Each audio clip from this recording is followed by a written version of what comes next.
Now on the History Channel, stories from the pages Y of ahora, time, en el canal de Historia, stories of triumph, relatos de las páginas del tiempo. adventure, Les traemos historias de éxitos y tragedias, in search avances y logros en nuestro viaje en busca de la historia. Es el mayor misterio no resuelto de la humanidad. Miro a las estrellas y me pregunto, ¿estaremos solos? Es una pregunta lógica. ¿En algún lugar del espacio exterior podría existir alguna otra civilización inteligente? Si no seguimos buscando, no triunfaremos. Enviamos señales al espacio y estamos atentos por si recibimos una respuesta. El que no los hayamos encontrado no quiere decir que no estén ahí. Esta es la historia de todos los científicos y soñadores que trataron y tratan de hallar la respuesta a la misma pregunta. ¿Hay alguien ahí fuera? Acompáñenos en nuestro viaje en busca de la historia con los cazadores de extraterrestres.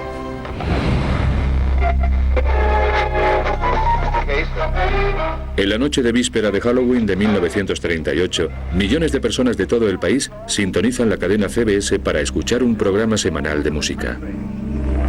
Bulletin is handed me. Martian cylinders are falling all over the country. En lugar de eso, se emite una obra dramática radiofónica completamente diferente a las emitidas hasta entonces. Hoy sabemos que este no es otro que Orson Welles, con los actores de su compañía, la Mercury Theatre, interpretando La Guerra de los Mundos, una pieza dramática de ciencia ficción de H.G. Wells. Pero en 1938, la posibilidad de que unos invasores de Marte estén atacando realmente la Tierra es la prueba de que estamos dispuestos a aceptar la posibilidad de vida en otros planetas.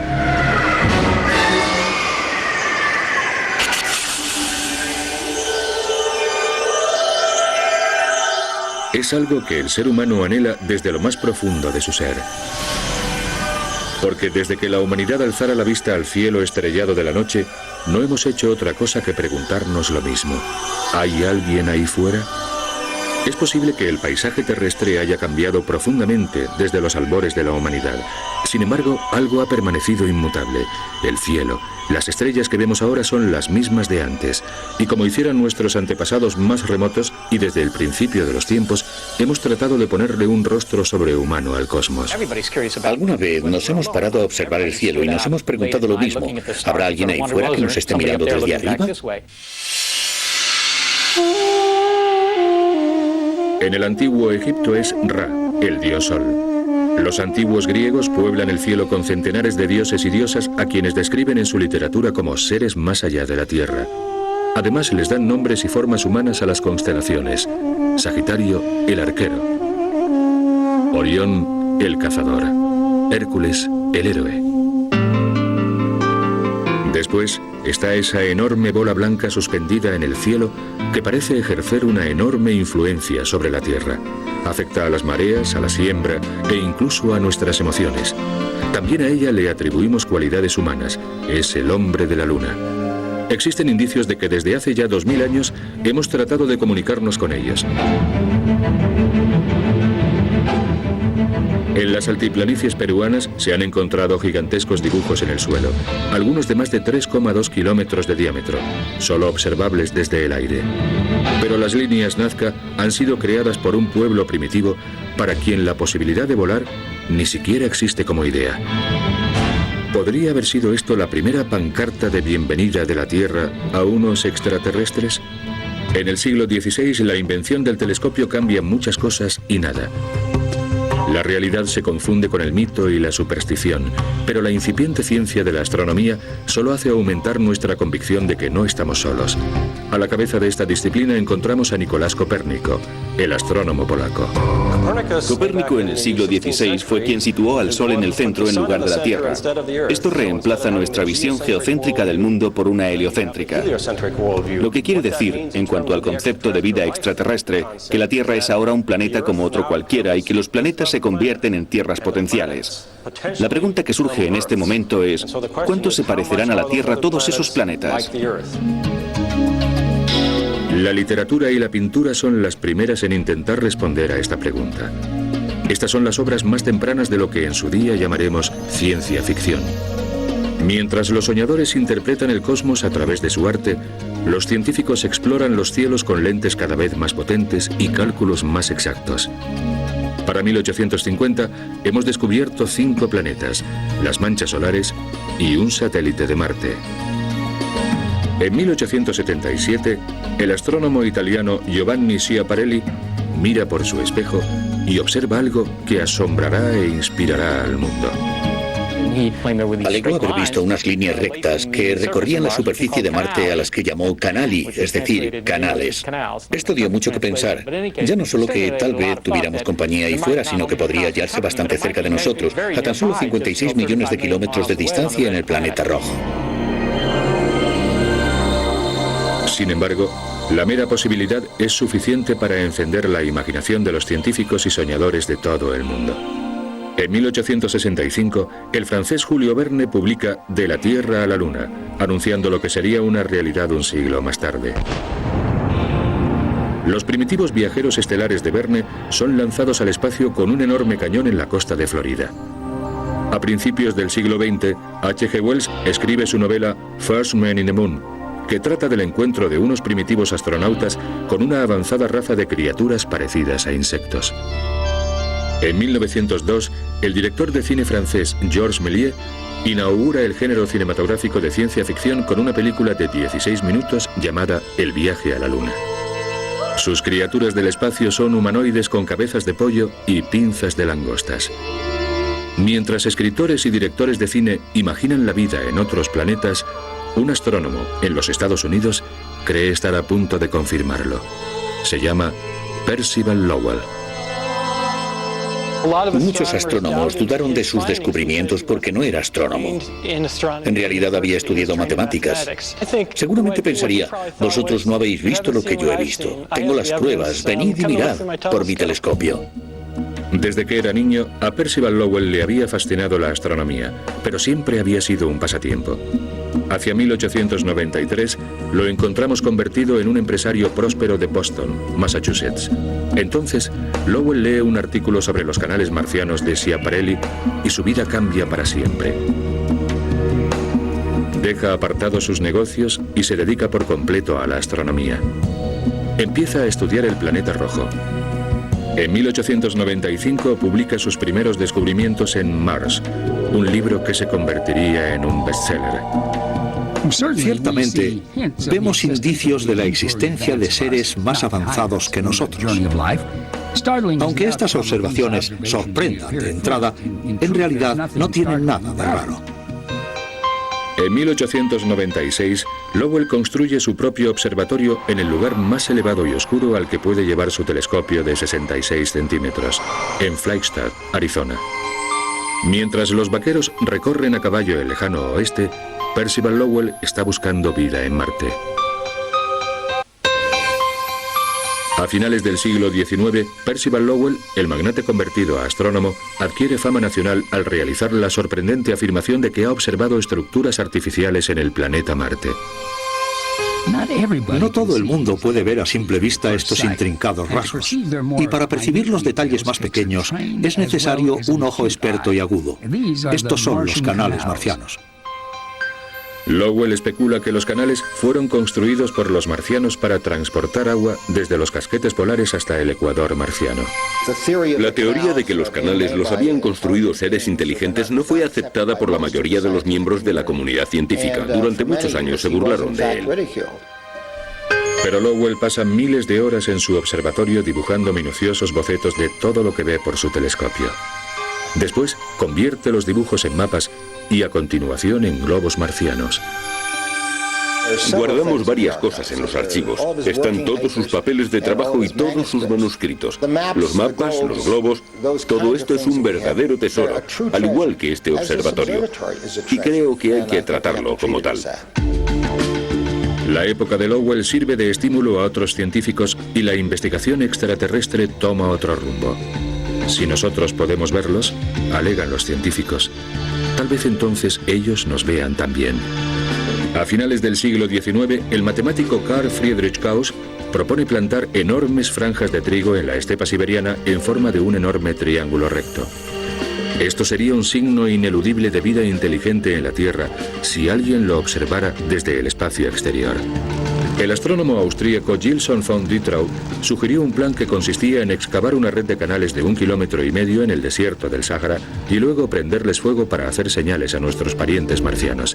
En Francia, el científico Charles Cros insta a su gobierno a construir un espejo gigante para reflejar la luz solar hacia Marte. Sin embargo, las ideas más brillantes proceden una vez más de los Estados Unidos.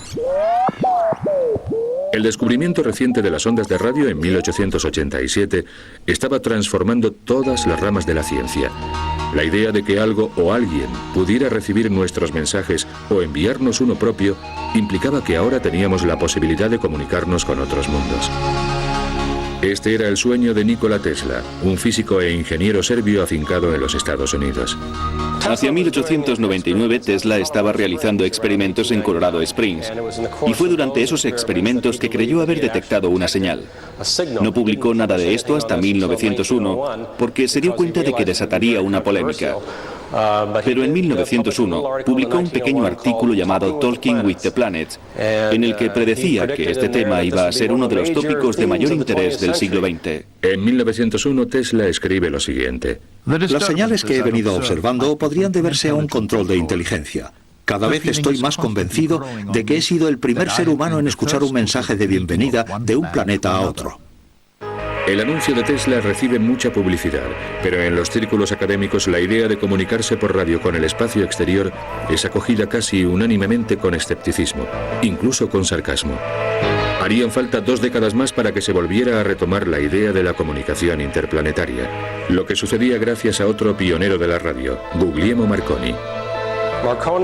Ya en 1919, Marconi creía haber detectado una señal, otra vez de radio de Marte.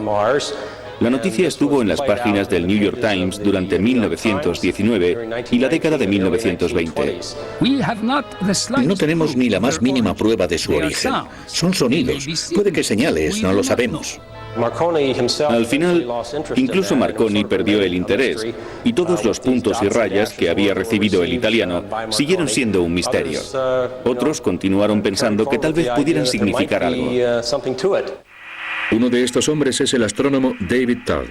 Su especialidad son los eclipses solares, pero en la década de 1920 Todd empieza a interesarse vívidamente en la posibilidad de que los marcianos puedan comunicarse con la Tierra a través de ondas de radio.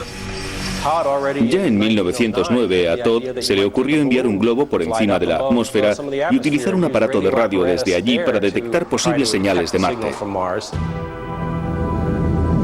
David Todd pensaba que si situaba unos receptores radiotelegráficos muy sensibles en la atmósfera, lejos de obstáculos, las señales a Marte y procedentes de Marte se recibirían muchísimo mejor.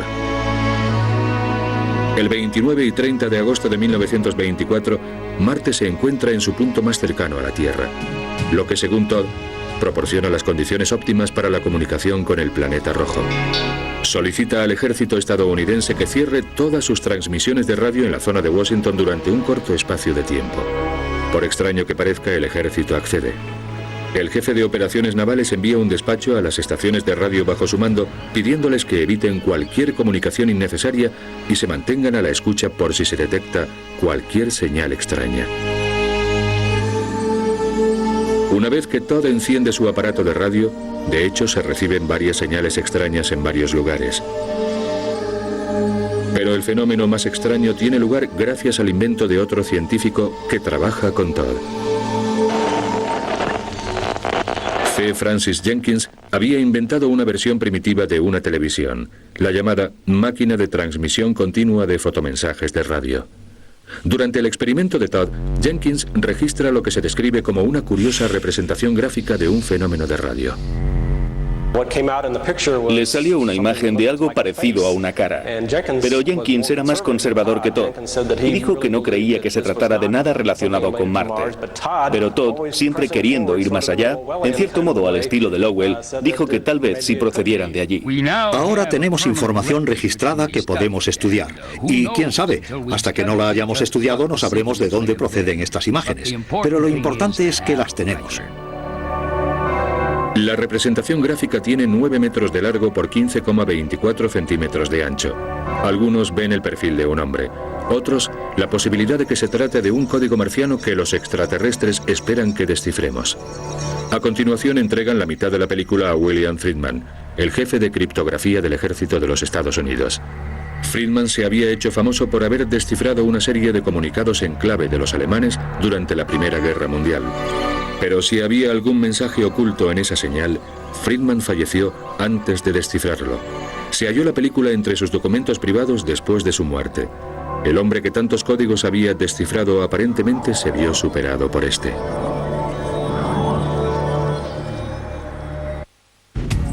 En las décadas de 1930 y 1940, los científicos no dejaban de descubrir nuevos mundos extraños. Continuamente se barajaba la posibilidad de que alguno de ellos estuviera habitado. Por su parte, Hollywood se encargaba de mostrarnos qué aspecto podrían tener los extraterrestres que llegaran a la Tierra.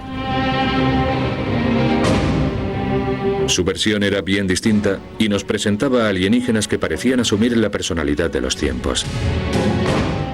En 1947, un piloto del Servicio Forestal de los Estados Unidos, llamado Kenneth Arnold, estaba sobrevolando el estado de Washington cuando ve lo que describe como discos voladores. Unos días más tarde, en una conferencia de prensa, el ejército de los Estados Unidos parece confirmar la posibilidad de una invasión alienígena en Roswell, Nuevo México. Ha nacido la era de los ovnis. Las autoridades civiles y militares no tardan en recibir miles de llamadas de personas que dicen haber avistado un platillo volante. El cine y la televisión echan más leña al fuego, difundiendo ideas de que seres de otros planetas han visitado la Tierra siempre y lo siguen haciendo.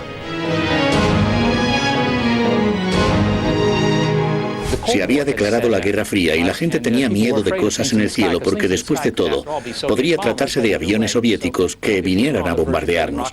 Además, si estábamos a punto de poder enviar un cohete al espacio, también era posible que los alienígenas pudieran enviarnos uno aquí.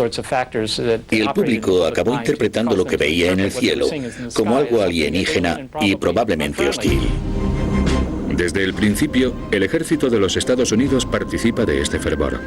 En 1947 se sabe que las fuerzas aéreas han lanzado el llamado Proyecto Libro Azul para investigar a los ovnis, aunque se lleva a cabo secretamente. Al final saldría a la luz, pero en 1969 se daría por concluido con la afirmación de la aviación de que no existen pruebas tangibles de que los ovnis sean una amenaza para la seguridad nacional. Hoaxes as erroneously identified friendly aircraft, as meteorological or electronic phenomena. It does not contain any pattern of purpose or of consistency that we can relate with to any conceivable threat to the United States. Pero entre los astrónomos, la posibilidad de la comunicación con otros mundos se mantiene viva, alimentada no por la obsesión de los ovnis, sino por pruebas científicas. El astrónomo pionero Edwin Hubble ha demostrado que hay otras galaxias más allá de la Vía Láctea y que el universo está en constante expansión. Esto abre posibilidades infinitas para la vida inteligente en otros planetas. En 1948, Hubble está instalado en el telescopio más grande del mundo, el de Monte Palomar de California. Hubble está convencido, según una cita textual, de que muchos de estos planetas deben ser aptos para la vida. Surgen nuevas preguntas acerca de cómo determinar de forma científica la existencia de vida inteligente en otra parte de la galaxia. Una de estas preguntas nace a raíz de la llamada paradoja de Fermi. La paradoja de Fermi la planteó un físico italiano llamado Enrico Fermi allá por 1950. Fermi se preguntaba algo muy simple: ¿dónde están? Es decir, si hay tantas civilizaciones inteligentes en el espacio exterior, ¿por qué no las vemos aquí en la Tierra? Si uno piensa en la escala temporal que opera en el universo, he aquí que tenemos un universo de 1200 o 1500 millones de años. Por lo tanto, deberían haber poblado ya la galaxia. Tal vez, empiezan a preguntarse algunos astrónomos estadounidenses, no sea un gran ojo en el cielo lo que necesitamos, sino una gran oreja. Es la nueva astronomía, aquella que postula que los cuerpos celestes irradian energía a lo largo del espectro electromagnético de muchas formas aparte de la óptica. Una nueva generación de astrónomos, entre ellos Frank Drake, se dedican de lleno a estudiar esa teoría. Son los pioneros del futuro SETI, es decir, el proyecto del gobierno de Estados Unidos para la búsqueda de inteligencia extraterrestre. Era muy joven cuando empecé a interesarme por descubrir vida en el espacio. Tendría unos 8 años cuando mis padres me dijeron que había otros planetas. Fue toda una revelación. Me quedé fascinado con el hecho de que existieran otros mundos, tal vez como la Tierra, y me preguntaba, ¿habrá criaturas que los habiten? Y si es así, ¿serán como nosotros? ¿Cuál será su historia? Pensaba que sería toda una aventura descubrir a todas esas criaturas. En 1960, después de doctorarse en la Universidad de Harvard, Drake acepta un puesto en el Observatorio Astronómico de la Radio Nacional en Green Bank, al oeste de Virginia. Estoy seguro de que no estamos solos. Por supuesto, es una afirmación muy atrevida. La gente dice, ¿pero cómo puedes decir eso? Bueno, pues lo puedo decir porque, primero, hay 400.000 millones de estrellas en nuestra galaxia y una gran parte de ellas son como nuestro Sol. Las circunstancias que produjeron todo esto fueron circunstancias muy normales, de manera que lo que sucedió aquí tiene que haber sucedido en otros lugares. Y si esto no te convence, pues hay otros 100 millones de galaxias. Así que no hay duda de que hay vida en algún lugar del universo, incluso vida inteligente. Durante su estancia en Green Bank, Drake se dispone a probar su teoría. Junto a otros compañeros empieza a utilizar un radiotelescopio de 13,5 metros para localizar señales a 1420 MHz, o lo que es lo mismo, a una frecuencia marcador o en el punto de encuentro del átomo de hidrógeno. Drake bautiza su proyecto con un nombre poco corriente. Se me ocurrió llamarlo Ozma porque el lugar que intentábamos encontrar era una tierra lejana, de muy difícil acceso y poblada por extraños y exóticos seres. En la primavera de 1960 se conectan los receptores de Ozma. Inmediatamente, el equipo de Drake obtiene resultados. Era el primer día del proyecto. Llevábamos muchas horas observando nuestro primer objetivo, la estrella Tau Ceti, y entonces enfocamos el telescopio a Epsilon Eridani, la segunda estrella objetivo. Casi inmediatamente oímos algo que nunca habíamos oído antes en todos los años de nuestra investigación. Se trataba de una señal que sonaba como... Era el tipo de señal que se había dicho recibiríamos si otro mundo tratara de comunicarse con nosotros. Mi primer pensamiento fue, ¿así de fácil? ¿No hay más que ir a la primera estrella y encender el aparato? No sabíamos muy bien qué hacer. A continuación enfocan a otro punto, pero cuando vuelven al anterior ya no logran localizar la señal de nuevo. Varias semanas más tarde localizan una señal similar a la primera. En este momento se descarta la posibilidad de que se trate de interferencias de radio procedentes de otro transmisor de la Tierra. Ozma suscitaría un gran interés durante 1961. La Academia Nacional de Ciencias celebra una conferencia en Green Bank para evaluar la posibilidad de comunicación con otros mundos. En este momento, Frank Drake revela una ecuación que situaría la búsqueda de extraterrestres a la cabeza de la investigación científica. La ecuación calcula el número de civilizaciones que podría haber habido o hay en el espacio. La ecuación determina el valor de n, que representa el número de civilizaciones de nuestra galaxia que tienen el potencial para comunicarse por radio. Es una forma de cuantificar las posibilidades que tenemos de recibir un mensaje del espacio exterior. Según Drake, las posibilidades matemáticas son muy buenas. La ecuación de Drake es una atrevida fórmula que conmociona hasta los cimientos al serio mundo de la astronomía. Influirá enormemente en el trabajo de un joven astrónomo llamado Carl Sagan, pero para el ciudadano de a pie no existe. Este prefiere que sus buscadores de alienígenas vayan vestidos con brillantes trajes plateados. En 1961, John Glenn se convierte en el primer norteamericano en describir una órbita completa alrededor de la Tierra y en ver al planeta desde un punto de vista extraterrestre. Así comienza la era espacial. Y por primera vez en la historia, el público observa cómo la ciencia se va pareciendo cada vez más a la ciencia ficción. 5, 4, 3, 2, 1, 0. Ignition. Liftoff. La carrera espacial ha empezado, y al igual que nuestros antepasados más remotos, el objeto de nuestro deseo es también la Luna.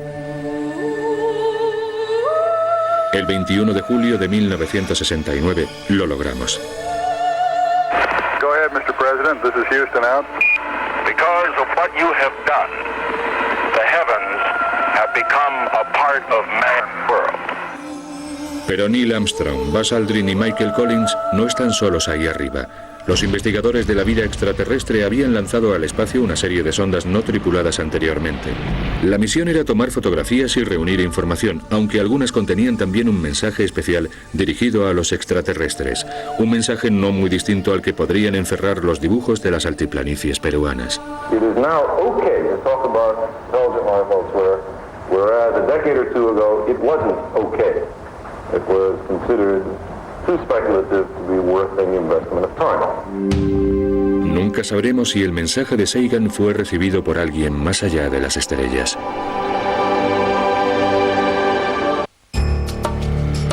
En 1974, investigadores no oficiales de platillos volantes anuncian que poseen pruebas de que la aviación tiene 12 cuerpos alienígenas en la base de las Fuerzas Aéreas Wright-Patterson, en Dayton, Ohio. Esto inicia un debate que se prolongará durante muchos años. Las imágenes de extraterrestres de la ciencia ficción de la década de los 50 se ven reforzadas por los programas televisivos y las películas. Se disparan las ventas de libros de ciencia ficción. Lo que la mayoría ignora es que un científico auténtico, Frank Drake, que acaba de estrenar su nuevo observatorio de Puerto Rico, intenta realmente establecer contacto. En 1974 enviamos un mensaje de 3 minutos de 1679 caracteres desde el observatorio de Arecibo. Se trata de una especie de música cósmica y llegará a formar parte de la cultura popular algún día, influyendo en el clásico Encuentros en la tercera fase. Pero en 1974 es una novedad. Cuando se decodifica adecuadamente, se forma una imagen que empieza con un sistema numérico y termina con la fórmula química de una molécula de ADN, la molécula básica de la vida en la Tierra. Es un bosquejo del aspecto de un ser vivo para que vean cómo somos y que básicamente somos primates. Después, debajo de eso, está el dibujo del telescopio, el Arecibo, que es el que ha enviado el mensaje apuntando a un punto. Las dimensiones están escritas a un lado. No solo les decimos el nombre del telescopio que ha enviado el mensaje, sino que la información que incluimos les da una medida de lo avanzado de nuestra tecnología, ya que es el telescopio más potente que tenemos. 3 años después de enviar el mensaje al espacio, se recibe una respuesta. En el Observatorio de Radio de la Universidad del Estado de Ohio, Jerry Eman se encuentra en el panel de control de un receptor de radio al que llaman la Gran Oreja, y que es uno de los aparatos de escucha del sistema SETI del gobierno. Mi trabajo era verme todos los listados del ordenador en busca de algo interesante. Algo por encima de 4 era sin lugar a dudas interesante. Esta señal era de 30. Era tan potente, unas 5 o 6 veces más potente que cualquier otra señal que hubiéramos recibido en el pasado, que me quedé completamente atónito. Escribí inmediatamente en el margen del listado un wow entre admiraciones. Entre una serie de números arbitrarios aparecía una extraña serie de letras. ¿Qué querría decir 6EQUJ5? Es posible que fuera una interferencia, pero con las características de una verdadera señal. Es cierto que nadie sabía qué era, y que no basta con que se produzca una vez. Es como si mi vecino me dice que ha visto un fantasma, pero cada vez que vamos a su casa no aparece. Pues lo siento, el haber visto a un fantasma una vez no prueba en absoluto la existencia de fantasmas. SETI sigue vigilando. Durante la década de 1980, los científicos se convierten en protagonistas de la historia. La búsqueda de vida extraterrestre inteligente va despertando gradualmente el interés y el apoyo de la comunidad científica internacional. SETI se convierte en una prioridad en el presupuesto nacional y los fondos federales, que a principios de los 70 ascendían a unos cuantos cientos de miles de dólares, se convierten en más de 10 millones de dólares a principios de los 90. Pero entonces, el 12 de octubre de 1992, irónicamente en el 105º aniversario del descubrimiento de América por Colón, el Congreso recorta el presupuesto para el programa SETI y en menos de un año cierra definitivamente el grifo. Después de más de 15 años y de 60 millones de dólares empleados en investigación y desarrollo, SETI desaparece. Tantos recursos malgastados. Fue una gran vergüenza para el Congreso, de hecho para todo el país. El resto del mundo se echaba las manos a la cabeza diciendo, ¿cómo es posible que los norteamericanos, que están tan avanzados en cuestiones científicas y tecnológicas, hayan hecho semejante barbaridad? Fue un error del gobierno. Creo que Estados Unidos se quedó atrás y todavía lo está en este campo. Y la verdad es que merecía la pena emplear tanto dinero en tratar de responder a una pregunta tan importante. Una pregunta que implicaba averiguar nuestra situación en el universo. SETI se ve obligada a mendigar subvenciones en el sector privado. En 1993 se convierte en el Instituto SETI de Mountain View, California, una sociedad sin ánimo de lucro. Bill Hewlett y David Packard, de los ordenadores, proporcionan el germen financiero. Gordon Moore, cofundador de Intel, y Paul Allen, cofundador de Microsoft, escriben sendos talones por valor de $1 millón.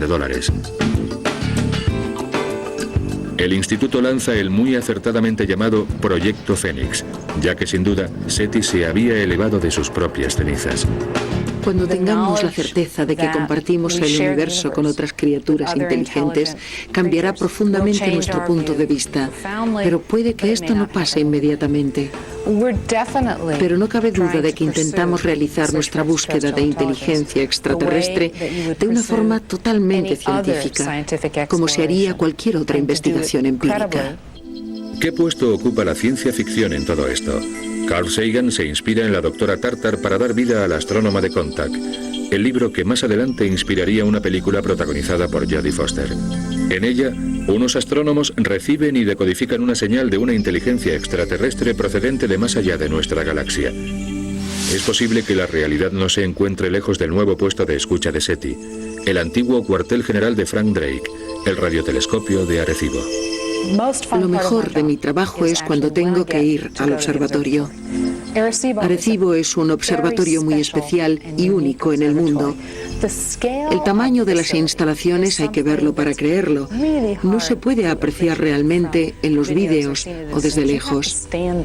Tienes que estar allí, o bien a 150 metros por debajo o en lo más alto, para darte cuenta de las dimensiones tan enormes. Una vez en el interior, con este enorme equipo de escucha, nada más importa.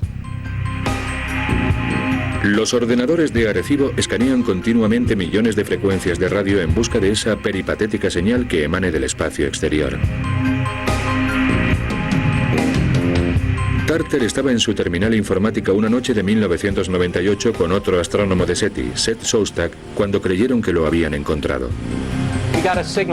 Captamos una señal que durante un rato nos pareció interesante. Ni Jill Tartar ni yo decíamos mucho, pero no nos perdimos detalle de lo que estaba sucediendo. Cuando pasa el primer filtro, bueno, pues no es la primera vez que eso pasa. Pero cuando pasa el segundo, eso sí que no pasa tantas veces. Y entonces empiezas a sentirte realmente intrigada. Está claro que se te pasa por la cabeza. ¿Y si esto es lo que esperábamos? Porque nadie espera que eso suceda en ese preciso instante. Te coge desprevenido.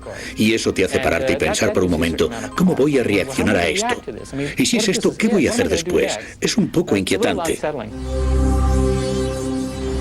En mi caso no tuve muchas de esas sensaciones de las de, Dios mío, ya está, que confirmaran lo que realmente estaba pasando. Desgraciadamente, en cada caso, resultó que nuestra propia tecnología nos había jugado una mala pasada. Pero nadie ha abandonado aún. Con gran optimismo, SETI ha establecido una serie de protocolos en caso de que ET llame alguna vez a casa. Una de las normas es, asegúrate de que la señal que has detectado es realmente extraterrestre. Eso es lo primero. Hay que confirmarlo, hay que estar completamente seguro. Y segundo, hay que informar inmediatamente a todo el mundo.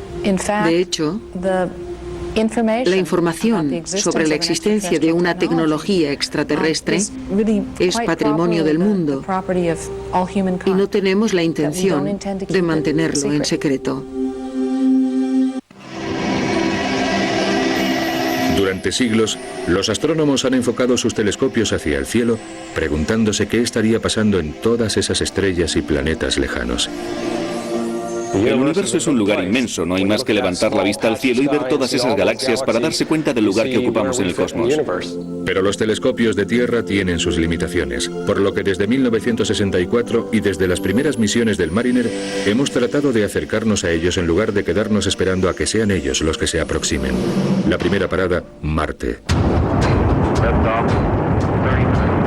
En 1965, un cohete Atlas envía la sonda espacial Mariner 4 a un viaje de 7 meses y de 520 millones de kilómetros a Marte. El Mariner 4 envía las primeras imágenes de cerca de un planeta que no es el nuestro. Desde hacía tiempo sabíamos que había agua, que tenía una atmósfera más densa y que era muy parecido a la Tierra, así que tal vez hubiera vida allí también. El Mariner 4 nos ha proporcionado unas cuantas imágenes breves pero fascinantes de Marte. Las dos misiones del Mariner 6 y 7 de 1969 enfocan sus cámaras a las desconcertantes zonas polares del planeta. Los casquetes polares blancos no son hielo de agua sino de dióxido de carbono. Las manchas negras no es vegetación, es polvo en suspensión moviéndose. En 1971, cuando el Mariner 9 empieza a trazar una órbita geosincrónica alrededor de Marte, se convierte en la primera nave espacial norteamericana que da una vuelta completa a un planeta que no sea la Tierra. En menos de 5 años nos paseamos por el suelo del planeta rojo, si bien por control remoto.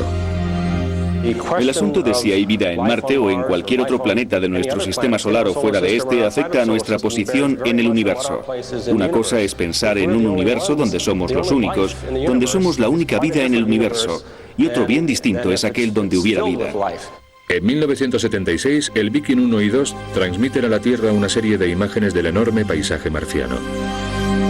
Las dos sondas realizan pruebas en el suelo en busca de indicios de vida marciana.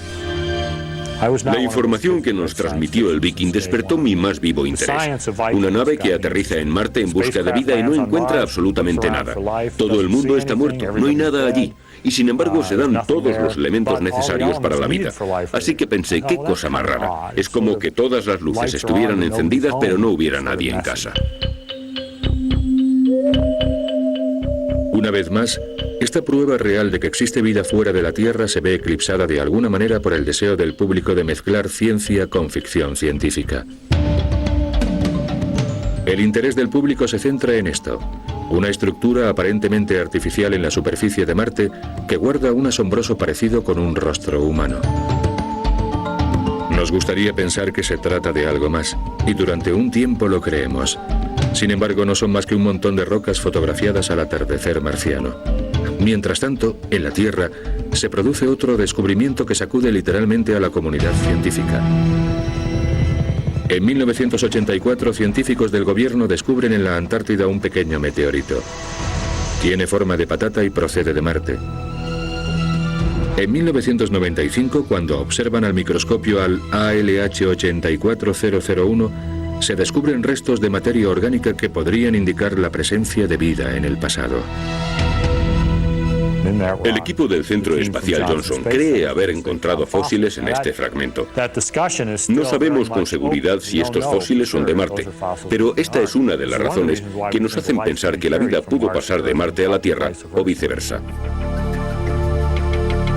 El 4 de julio de 1997, el Pathfinder de la NASA aterriza en Marte. Cuanto más profundicemos en nuestro conocimiento de Marte, más pruebas podremos encontrar de que una vez hubo vida allí. Hay dos posibilidades. Una es que vamos a Marte y encontramos fósiles y vida, y resulta que es un tipo de vida como la nuestra. Pero el escenario más interesante sería ir a Marte y encontrar fósiles y pruebas de que hubo vida allí.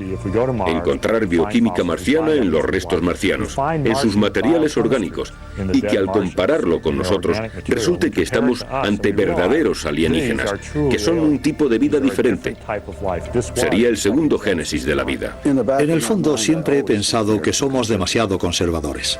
Sin embargo, si te paras a examinar la biología de la Tierra, te das cuenta de que una de las características esenciales de la vida es su oportunismo, su adaptabilidad. Pero nosotros, con nuestra forma conservadora de pensar, tendemos a decir, la vida solo puede existir en planetas como la Tierra. Pero me apuesto lo que sea a que nos vamos a encontrar con mundos donde la vida no sigue las leyes que nosotros conocemos. ¿En qué momento se arroja la toalla? Cuando llevas en esto 10 o 20 años, es fácil decir, vale, se acabó, no están ahí. Pero por supuesto la respuesta es no. Solo porque no los hayas encontrado no quiere decir que no estén ahí. Han pasado más de 100 años desde que Percival Lowell especulara acerca de la vida en Marte. Y aunque parece ser que en Marte jamás existió la avanzada civilización que Lowell había profetizado, nos ha dejado un legado inquebrantable en cultura popular y ciencia. Lowell se equivocó en los detalles, pero tenía razón al plantear la gran pregunta y no se equivocó al elegir el planeta. Tuvo razón al decir que la búsqueda de vida es lo más interesante del estudio de las estrellas o cuando vamos al espacio. Y tenía razón al suponer que Marte sería el primer planeta que nos iba a proporcionar respuestas con sentido. Creo que el espíritu de Lowell sigue vivo hoy en día en científicos como nosotros, que consideramos a Marte como el planeta más interesante, aparte de la Tierra, en cuanto a la historia de la vida. Justo antes de su muerte prematura en 1916, Percival Lowell observó lo que pensó era un 9º planeta en el sistema solar. No se equivocaba. En 1930, los astrónomos del Observatorio Lowell confirmaban la existencia del planeta X. Y para honrar la memoria de este visionario, lo bautizaron con el nombre de Plutón, tomando las iniciales P y L de Percival Lowell. Se puede usar su telescopio y a unos 10 metros de la puerta principal está su mausoleo. Ahora por fin se encuentra en espíritu y sigue mirando por su telescopio y vigilándonos para que sigamos por el camino que él quería y cuidando de su telescopio. La búsqueda de vida extraterrestre continúa. No hemos resuelto la misma pregunta que siempre nos hemos planteado. ¿Estamos solos? Pero hasta que no haya una señal inequívoca e innegable de la existencia de otra civilización, o hasta que no encontremos nosotros mismos pruebas biológicas, debemos continuar nuestra labor de búsqueda.